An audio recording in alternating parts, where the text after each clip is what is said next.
જાફરાબાદ તાલુકાના ગ્રામ્ય વિસ્તારમાં સુજલામ સુફલામ અભિયાન અંતર્ગત ખેડૂતોને સ્વખર્ચે માટી ઉપાડવા મંજૂરી આપવા બાબતે જિલ્લા પંચાયતના કારોબારી ચેરમેને ગુજરાતના મુખ્યમંત્રીને પત્ર દ્વારા રજૂઆત કરી।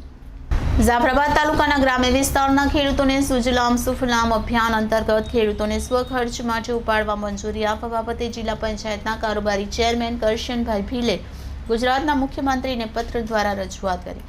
પત્રમાં જણાવ્યું હતું કે રાજ્યમાં ઉનાળાની સિઝન ચાલુ થઈ ગઈ છે, તો આગામી સમયમાં સરકારશ્રી દ્વારા સુજલામ સુફલામ જળ અભિયાન અંતર્ગત ખેડૂતોને ડેમ, શેક ડેમ તથા તળાવમાંથી માટી ઉપાડવા જરૂરી મંજૂરી નર્મદા જળ સંપત્તિ પાણી પુરવઠા અને કલ્પસર વિભાગના ઠરાવ મુજબ મંજૂરી આપી છે, પરંતુ 2024 લોકસભા ચૂંટણી અંતર્ગત આચારસંહિતાનું અમલ થઈ ગયું છે। તાલુકા કક્ષાથી હાલ મંજૂરી આપવામાં આવતી નથી, તો ખેડૂતોને ખર્ચે 100% માટી ઉપાડવા માટે મંજૂરી આપવા તથા યોગ્ય કાર્યવાહી કરવા જાફરાબાદના જિલ્લા પંચાયત કારોબારી ચેરમેનને મુખ્યમંત્રીને પત્ર દ્વારા રજૂઆત કરી।